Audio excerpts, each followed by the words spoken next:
Аяклар вакыты үз эшен башлап җибәрде. Студияда Лина Хасаншина, исәнмесез? Бүгенге чыгарылыш тулысы белән җиңү көненә багышлана.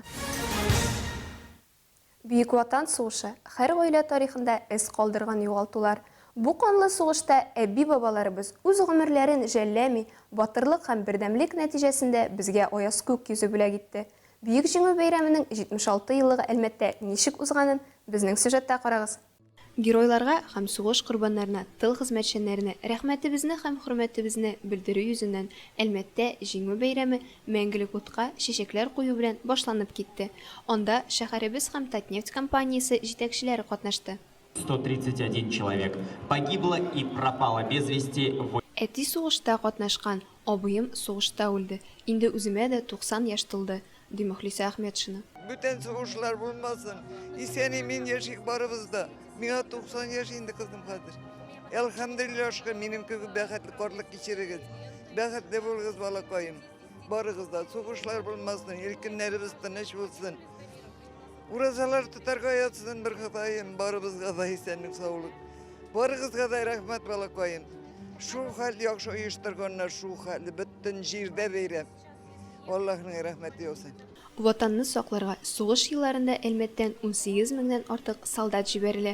4 кыт очкыч елда 26 миллион ватандашыбыз һәлак була. Бөек җиңүгә һәр гаилә үз өлешен кертә. Шуңа күрә 9 май һәр кем өчен зур бәйрәм.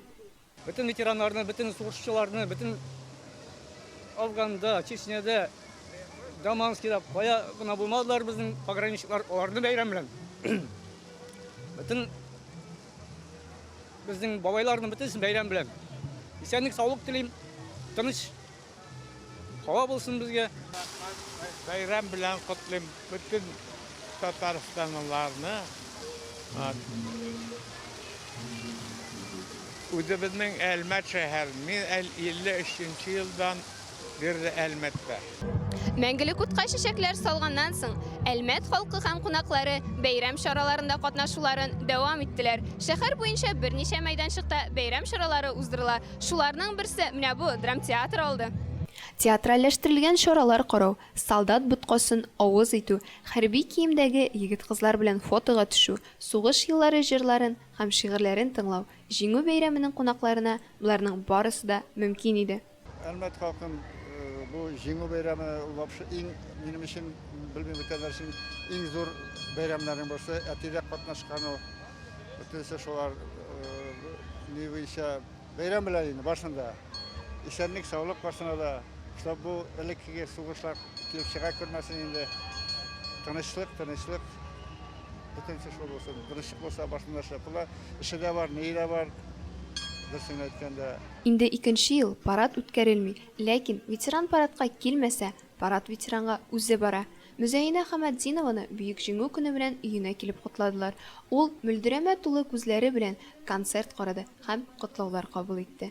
Мөзәйинә Мәхмүд кызы сугышка үзе теләп китә. 2нче Украина фронтында була ул.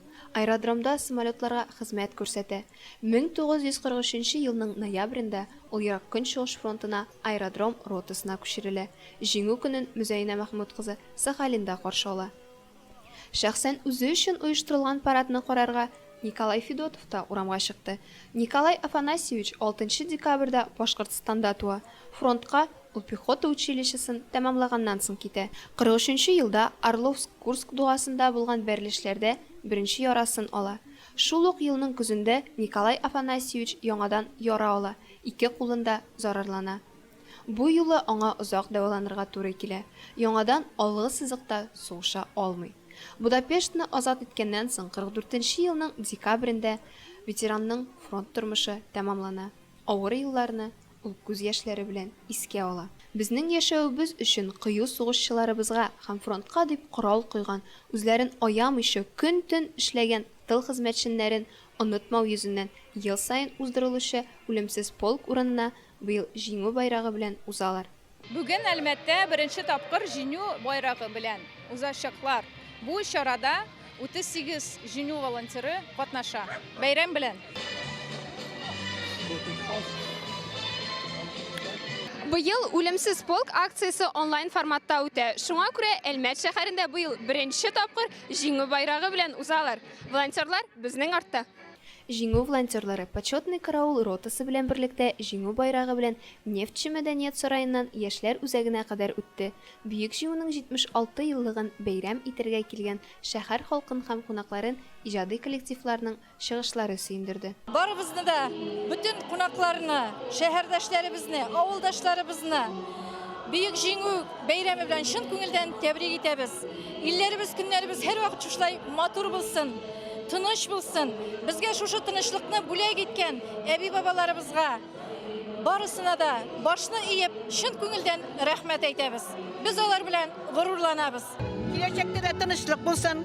Илләребез имин, балаларыбыз әйбәт кенә яшәсеннәр, беребезгә дә хәсрәт китермичә, күкләребез шулай аяз булсын, менә шулай җырлап яшәргә язсын. Без үзебезнең Кошәриф авылында барыбыз да шунда туып үскән балаларбыз. Без үзебезнең авылны бик яратабыз. Безнең Мурат чишмәсе бар һәм безнең ансамблебезнең дә исеме Мурат.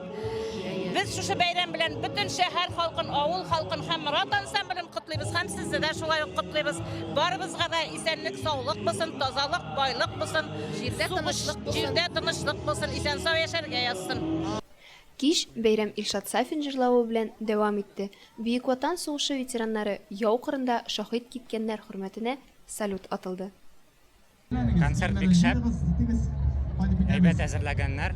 Без уже иртән ерле монда җыйбыз көне буе. Дигәндә монда бер сценадан икенче сценага бөтенсендә карыйсы килә.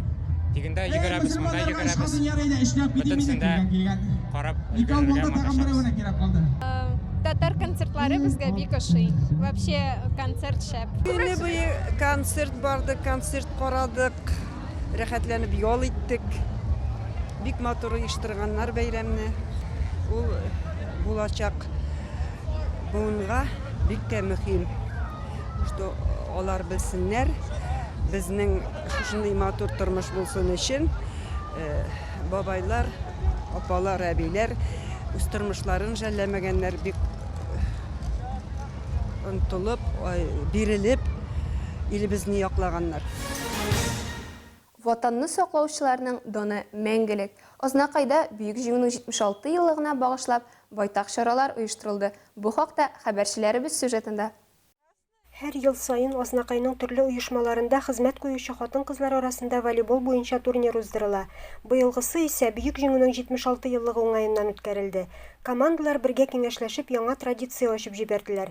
Яу кырында ятып калган якташларыбызны искә алып, аларның батырлыгы алдында баш иеп, командалар билгесез солдат һәйкәленә чәчәкләр куйдылар. Безнең бабаларыбыз, әбиләребез безнең якты киләчәк өчен үзләрен аямадылар. Аларның батырлыгын онытырга хакыбыз юк, диде ярышны оештыручы Эльвира Галиева. Спорт чараларын оештыруда теләктәшлек күрсәткән өчен Азнакай муниципаль районы башлыгы Марсель Зөфәровичка, шулай ук башкарма комитет җитәкчесе Айдар Халяфетдиновичка зур рәхмәтемне белдерәм. Хатын-кызлар командалары арасында уздырылган волейбол һәрвакыт җанлы, күңелле була. Бүген исә барыбызга да исәнлек белән матур уен телим. Көчлеләр җиңсен. Азнакай шәһәре башкарма комитеты җитәкчесе Эльвир Габдрахманов барлык командаларга, уенны оештыручыларга, иганәчеләргә рәхмәт белдерде. Уенны ачып барысына да уңышлар теләде. Ел сайын турнирда 10 команда катнашып килә. Быел исә волейбол ярышында катнашырга 6 команда гариза биргән. Шулай ук биредә яшь гвардиячеләр җиңү көнен якынайтып, катнашучыларга һәм җанатарларга Георгий ленталары тараттылар. Илмира Шәрифуллина, Рөстәм Акбаров, Яңалыклар вакыты, Луч, Әлмәт телекомпаниясе. Җиңү көне. Бу сүз һәр кайсыбызга да шиксез кадерле. Ул кешелеккә җирдәге тормышны саклау өчен кирәк иде. Шуңа да 45-нче ел истәлеге тормышның үзе кебек мәңгелек. Бөек җиңүнең 76-нчы язын Азнакай халкы ничек каршы алды? Хәбәрчебез Илмира Шәрифуллина дәвам итә. Бүген без һәлак булганнар 9 май бәйрәме җиңү мәйданында һәм җиңү паркында билгесез солдат һәйкәленә чәчәкләр кую белән башланып китте. Чараны тантаналы рәвештә ачу юбилейный стадионында үтте.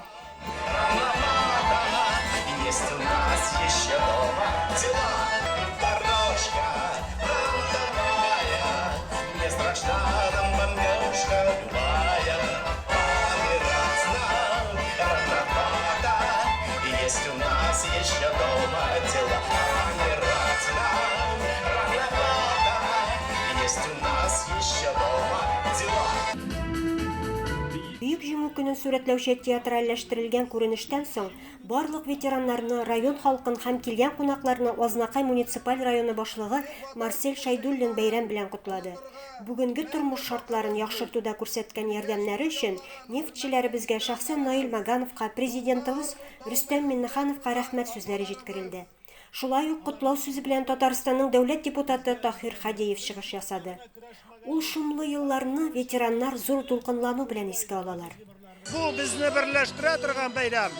Хәтерлебез булган чиракта без әлбәттә һәр вакытта да шуларга ихтирамлы, әйтергә кирәк, рәхмәтле. Менә шушындагы бүгенге көнне әгәр дә алар турып баскан булсалар әйтерләр, Азнакай җирлегендә дә, Татарстанда да без юкка гына көрәшмәгәнбез. Безнең улларыбыз, кызларыбыз безнең эшебезне дәвам итә. Матур итеп яшиләр, безне онытмыйлар. Балалар җыр бию коллективлары катнашында концерт, стадион каршындагы мәйданда оештырылган мастер-класслар, балалар өчен күңел ачу уеннары, фотозона кунаклар күңеленә хуш килде. Ә кичен бәйрәм Татарстан һәм Башкортстанның халык артисты Айдар Галимовның дәртле җырлары белән үрелде. Бөек Ватан сугышы ветераннары яу кырында шаһит киткәннәр хөрмәтенә салют аттырылды. Менә миңа 96 яшь. Bunday günlerde күргәнем булмады. Шул кадәр яхшы итеп оештырылган безнең ветераннар өчен вапшып бар халык içinde. Һаваларыбыз тыныч булса, сугышлар күрергә ятмасын берәүгә дә. Еллар уза, ветераннар сафы сирәгәя бара. Сугышка Азнакай районыннан 16 меңнән артык кеше китә. Шуларның яртысы яу кырында ятып кала. Бүгенге көндә Азнакайда барлыгы 13 ветеран яши. Безгә җиңү көнен якын айткан ветераннарны олылау, хөрмәтләү безнең һәммәбезнең изге бурычы. Илмира Шәрифуллина, Рөстәм Акбаров, Яңалыклар вакыты, Луш Әлмәт телекомпаниясе. Безнең бөек җиңү бәйрәме белән тәбрик итәм. 9 май килеп җитә. Азнакай муниципаль районы башлыгы Марсель Шайдуллин ветераннарны тәбрикләп президент котлавын җиткерде. Шулай ук һәр ветеранга район оешының 90 еллыгы уңаеннан чыгарылган медальләр беркетелде. Барлык район халкы исеменнән җиткерелгән тәбрикләү сүзләренә кушып, бүләк пакетлары да тапшырылды. Бүләкләнүче ветераннарның берсе Аликберова Гамилә 1924 елның 7 маенда туа. Соңгы эш урыны Дерсу, юллар төзү эше, тыл хезмәткәре, сугышта катнашучының тол хатыны. Гамилә Аликберова Азнакай районы Митрәй авылында 7 балалы крестьян гаиләсендә дөньяга килгән. Бергә тәгәрәп үскән туганнары арасында бүгенгесе көндә бер сеңлесе исән. Әсәй урта мәктәбендә 7 сыйныф белем ала. Укуын тәмамлагач, үзе кебек берничә кызны Ярославль шәһәренә торф чыгару эшенә җибәрәләр. 1950 елда Ульяновский ягы егете фронтовик Минзакир белән тормыш корып җибәреп, Азнакайга кайтып урнашалар. Гамилә юл төзү оешмасына, ә Минзакир УБРга урнашып эшли башлыйлар. Мәхәббәт җимешләре балалары дөньяга килә. 1951 елгы улы Мансур Казан шәһәрендә яши. 1954 елгы кызы Зинфира Сарман районы Җәлил бистәсендә. 1955 елгы кызы Роза бүгенге көндә әнисен тәрбияләп Азнакайда яши. Гамилә Авзаловна пенсиягә киткәнче шул эш урынында эшли. Тырыш хезмәте өчен бик күп мактау кагазлары, медальләр белән бүләкләнә. 1998 елны 48 ел бергә гомер иткән тормыш иптәшен бакыйлыкка озата. Яшь бара, алай да бирешми. Күңел күтәренкелеген югалтмыйча, Ходай биргән көнгә сөенеп, тулы тормыш алып барырга тырыша. Гамилә Аликберова әле дә өйдә тик кенә утыра торганнардан түгел. Булдыра алганча үй эшләрен үзе башкарырга тырыша. Балалары да, оныклары да бер вакытта да аны ялгызын гына калдырмыйлар. Һәр вакыт якыннарының кадер-хөрмәтен тоеп яши ул. Илмира Шәрифуллина, Рөстәм Акбаров, Яңалыклар вакыты, Луш Әлмәт телекомпаниясе. Бөек Ватан сугышы һәр гаилә тарихында эз калдырган югалтулар. Бу канлы сугышта әби-бабаларыбыз үз гомерләрен жәлләми, батырлык һәм бердәмлек нәтиҗәсендә безгә аяз күк йөзе бүләк итте. Бөек җиңү бәйрәменең 76 еллыгы Әлмәттә ничек узганын безнең сюжетта карагыз. Бер кемдә бер нәрсә дә онытылмый. Шушы лозунг астында бистә халкы, сугыш һәм тыл ветераннары, сугыш чоры балалары, килгән кунаклар җиңү мәйданына җыйналдылар. Ветераннар алдында мәктәп укучылары строй җырлары белән чыгыш ясады. Пролог өлешендә сугыш китергән авырлыклар, якыннарыны югалту ачысы, бөек җиңү көнен каршы алу барсы да тасвирланды. Митингны ачу өчен сүз Азнакай муниципаль районы башлыгы Марсель Шайдуллинга бирелде. Район җитәкчесе ветераннарны, сугыш чоры балаларын, барлык Актүбә халкын Бөек Җиңү көне белән тәбрикләде. Илгә җиңү яулаган хөрмәтле ветераннарыбыз, тылда армый-талмый хезмәт куйган апаларыбыз, тормышның бар михнәтен татыган сугыш чоры балалары, җиңү бәйрәме белән тәбрик итеп, сезгә исәнлек, саулык, гаилә бәхете, бары тик шатлык, куанычлар гына кичереп яшәүегезне телим. Шулай ук бәйрәм котлауы белән Актүбә бистәсе башлыгы Леонид Севастьянов һәм Азнакай районы хәрби комиссары Рәдиф Камалиев чыгыш ясады. Вот сегодня мы исправляем. 9 май чыннан да күз яшьләре аша килгән бәйрәм. Яшь буын ата-бабаларыбызның батырлыгын, данын онытмасын иде. Чөнки алар безнең якты киләчәк өчен үзләрен аямадылар. Барлык Актүбә халкын, хөрмәтле ветераннарыбызны, килгән кунакларны бәйрәм белән котлыйм. Сәламәтлек, гаилә иминлеге телим. Илләребез тыныч булсын. Яу кырында ятып калган якташларны искә алып, 1 минут тынлык игълан итилде. Якты киләчәгебез өчен көрәшкән батырлар хөрмәтенә һәйкәлгә чәчәкләр, веноклар салынды. Яу кырларында Актүбә бистәсеннән 236 кеше ятып кала. Бүгенге көндә үзенең кече ватаны булган Актүбә бистәсенең үсешендә зур өлеш керткән лаеклы ветераннарга Марсель Шайдуллин медальләр беркетте. Менә алар: Гамилә Загырдинова, тыл ветераны, нефть өлкәсе хезмәткәре; Сания Хайдарова, ветераннар хәрәкәте активисты, мәгариф ветераны; Әлфия Закирова, Маяк гәзите хәбәрчесе, ветераннар хәрәкәте активисты; Кәшиф Хафизов, ветераннар хәрәкәте активисты, Эчке эшләр министрлыгы ветераны. Быелгы ел бигрәк тә истәлекле ел булды. Менә мин бүген быел шушы районның 90 еллыгына багышлап шушы медаль белән бүләкләндем. Шушы бистәбезне үстерүгә үземнең көчемне куйдым дип саныйм. Чөнки без бик күп еллар элек шушы бистәдә беренче татар сыйныфларын ачтык. Быелгы татар телләре һәм туган телләрне саклау елында менә шушы бүләкне алуым белән мин чиксез бәхетле. Актүбә артистлары катнашында ветераннар хөрмәтенә бәйрәм концерты оештырылды. Алга таба мәктәп укучылары арасында эстафета булып узды. Җиңүче командаларга диплом һәм бүләкләр тапшырылды. Ә солдат тоткасын һәркем бик яратып ашады. Батырларның даны мәңгелек, онытырга хакыбыз юк. Илмира Шәрифуллина, Рөстәм Әкбаров, яңалыклар вакыты, Луш Әлмәт телекомпаниясе. Бу сезгә җиткерәсе соңгы мәгълүматыбыз иде. Уңышлы эш атналары теләп, мин Лина Хасаншина һәм монтажер Илдар Гыймаев сезнең белән сау булашабыз. Игътибарыгыз өчен рәхмәт.